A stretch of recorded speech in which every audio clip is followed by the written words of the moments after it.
7월 9일 오늘의 말씀은 예레미야 30장 12절에서 24절입니다.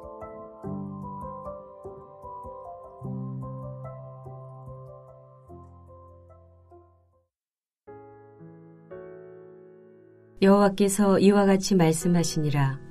내 상처는 고칠 수 없고 내 부상은 중하도다. 내 송사를 처리할 재판관이 없고 내 상처에는 약도 없고 처방도 없도다. 너를 사랑하던 자가 다 너를 잊고 찾지 아니하니 이는 내 악행이 많고 내 죄가 많기 때문에 나는 내 원수가 당할 고난을 내가 받게 하며 잔인한 징계를 내렸도다. 너는 어찌하여 내 상처 때문에 부르짖느냐? 내 고통이 심하도다. 내 악행이 많고 내 죄가 허다하므로 내가 이 일을 너에게 행하였느니라. 그러므로 너를 먹는 모든 자는 잡아먹힐 것이며 내 모든 대적은 사로잡혀 갈 것이고 너에게서 탈취해 간 자는 탈취를 당할 것이며 너에게서 노략질한 모든 자는 노략물이 되리라. 여호와의 말씀이니라. 그들이 쫓겨난 자라 하매 시온을 찾는 자가 없은즉 내가 너의 상처로부터 새살이 돋아나게 하여 너를 고쳐주리라. 여호와께서 말씀하시니라. 보라, 내가 야곱 장막의 포로들을 돌아오게 할 것이고 그 거처들의 사랑을 베풀 것이라. 성읍은 그 폐허가 된 언덕 위에 건축될 것이요 그 보르는 규정에 따라 사람이 살게 되리라.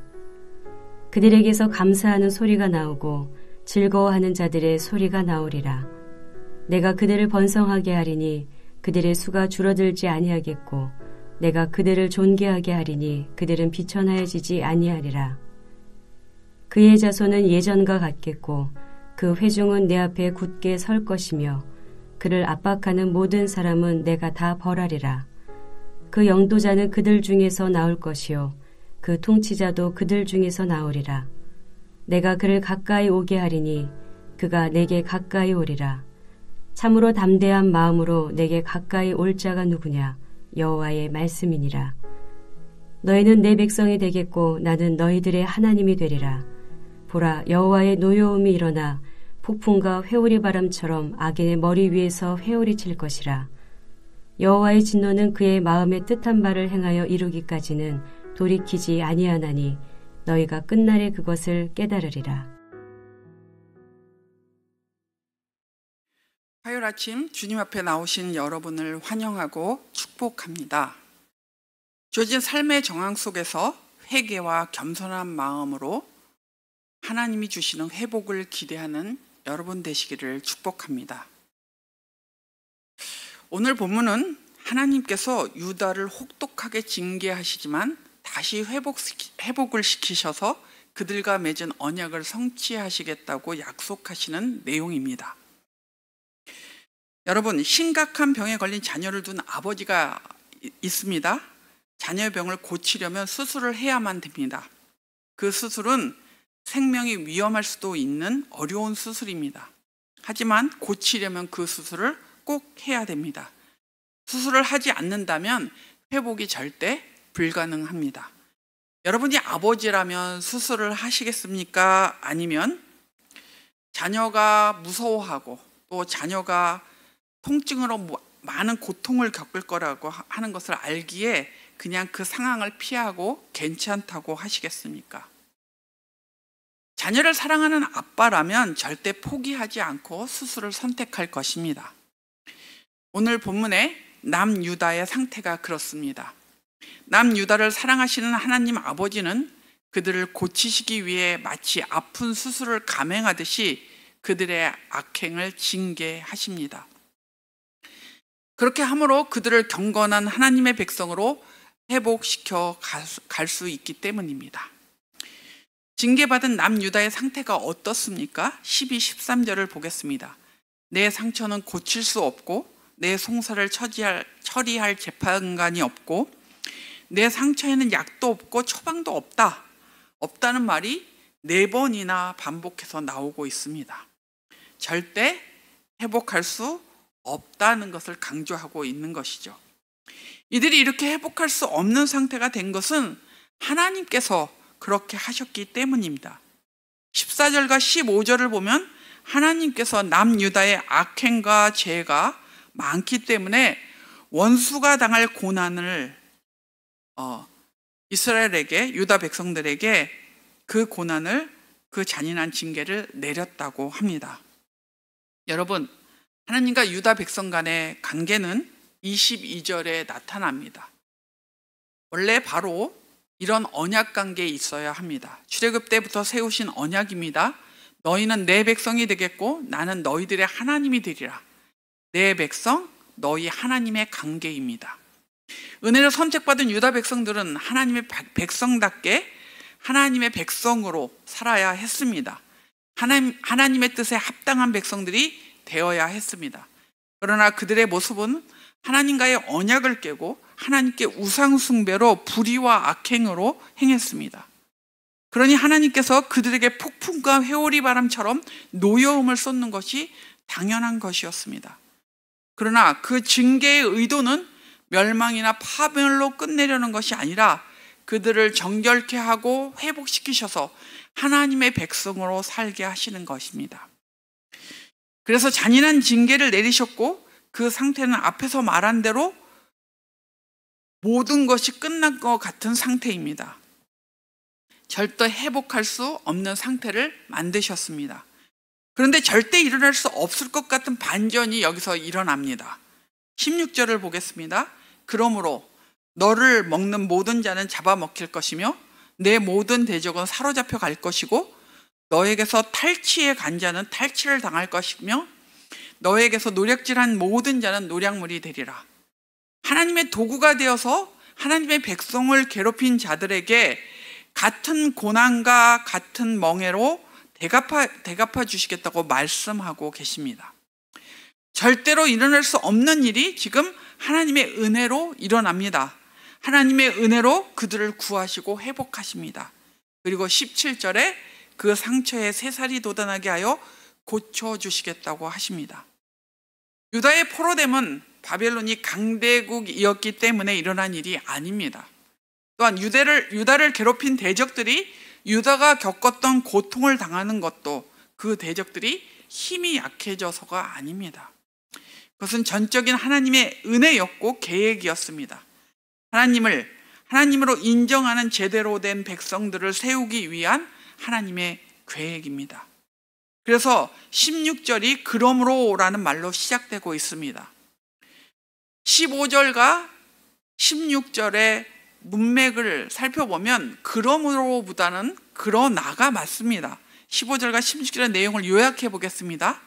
너희 악행과 죄가 허다하여 내가 너를 징계했다. 그러나 너를 괴롭게 하는 자를 내가 괴롭게 할 것이다 라고 해야 흐름이 맞습니다. 그런데 그러므로라는 말을 쓰고 있는 것은 징계가 하나님의 계획이었고 상처를 고치시고 그것을 회복시키는 것도 하나님의 계획 속에 있다는 것을 보여줍니다. 그 회복의 은혜로 인해 유다 공동체가 회복됩니다. 18절에서 21절을 보면 포로민들이 돌아오고 성읍이 재건되고 사람이 많아지고 감사하는 소리와 즐거워하는 소리가 들리고 존귀케 됩니다. 회복의 내용 중에 우리가 좀 더 멀리 내다봐야 할 내용이 있습니다. 아브라함에게 약속하셨듯이 그들의 수가 늘어난다는 회복입니다. 그리고 새로운 지도자를 세우시겠다는 약속입니다. 21절입니다. 그 영도자는 그들 중에서 나올 것이요 그 통치자도 그들 중에 나오리라. 내가 그를 가까이 오게 하리니 그가 내게 가까이 오리라. 참으로 담대한 마음으로 내게 가까이 올 자가 누구냐? 여호와의 말씀이니라.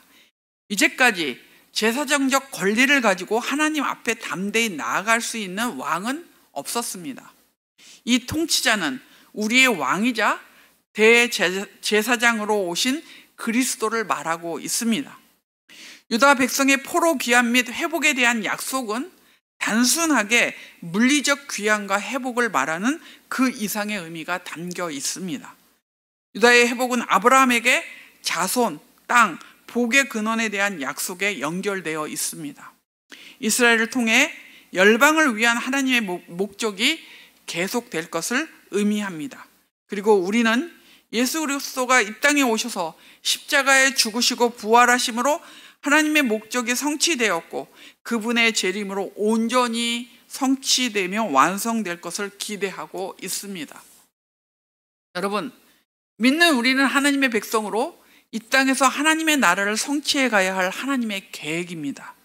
그래서 만일 우리가 하나님께 반역한다면 아파도 자식을 고치기 위해 수술을 감행하는 아버지처럼 우리를 반드시 징계하십니다. 그리고 때가 되면 은혜로 우리를 다시 회복시키십니다. 주어진 삶의 정황이 좋든지 나쁘든지 하나님의 계획과 통치 안에 있음을 믿으십시오. 우리의 삶의 모든 정황은 우리의 한계 때문에 다 이해할 수는 없습니다. 하지만 그 모든 것을 사용하셔서 하나님의 목적을 우리의 삶과 주님의 나라에서 이루시고 계십니다. 그래서 어떤 삶의 정황이든 그 속에서 회개와 겸손한 마음으로 살아가며 하나님의 뜻이 무엇인지 살피며 그 시간들을 견뎌야 합니다. 여러분, 어떤 삶의 정황이든 그 속에서 회개와 겸손한 마음으로 살아가는 여러분 되시기를 축복합니다. 오늘의 암구호는 회개와 겸손한 마음으로 살라입니다. 회개와 겸손한 마음으로 살라. 오늘 기도하실 때 성령 하나님께서 우리를 깨닫게 해 주셔서 우리에게 회개하며 겸손히 나아가도록 인도해 주시기를 기도합시다. 기도하겠습니다. 하나님, 우리는 연약하고 또 부족하고 또 무지하여서 하나님의 뜻을 우리의 인생 안에 일어나는 여러 가지 일들 속에 하나님의 뜻을 다 이해할 수는 없습니다. 하지만 하나님께서 그 모든 것을 사용하셔서 하나님의 목적을 우리의 삶과 또 우리의 삶의 환경 안에서 이루고 계심을 믿습니다. 하나님, 저희들이 있는 그 삶의 정황이 좋든지 나쁘든지 항상 주님 앞에서 회개와 겸손한 마음으로 살아가며 하나님의 뜻이 무엇인지 살피며 그 시간들을 믿음으로 걸어가게 해주시고 때로 어렵고 곤고할 때는 그 시간들을 잘 견디는 믿음의 사람이 되게 하여 주시옵소서. 하나님 아버지, 이제 여름 성경학교가 지난 주일부터 시작되었습니다. 성경학교가 이제 계속되고 있는데 하나님 은혜를 베푸셔서 우리의 다음 세대들이 예수님이 누구인지 분명히 알므로 하나님 그들의 인생이 새로워지고 바뀌는, 그리고 평생을 주님을 붙잡고 사는 은혜를 누리는 그런 성경학교 기간이 될 수 있도록 역사하여 주옵소서. 말씀의 능력이 드러나며 주님 거듭나는 주의 백성들이 생겨나는 그런 여름 성경학교가 되게 하여 주옵소서.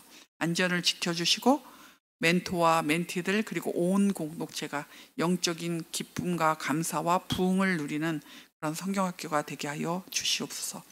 온가족 캠프가 준비되고 있습니다. 이 온가족 캠프를 통해 하나님이 또 우리 공동체에 이루실 일들이 있음을 믿습니다.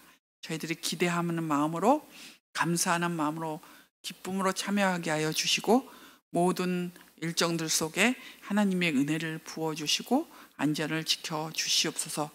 공동체 안에 육체적으로 정서적으로 물질적으로 어려운 자들에게 하나님 긍휼을 베풀어 주시고 하나님의 선하심과 인자하심으로 그들을 둘러주시며 인도하여 주셔서 아버지 회복되는 역사들이 있을 수 있도록 함께해 주시옵소서.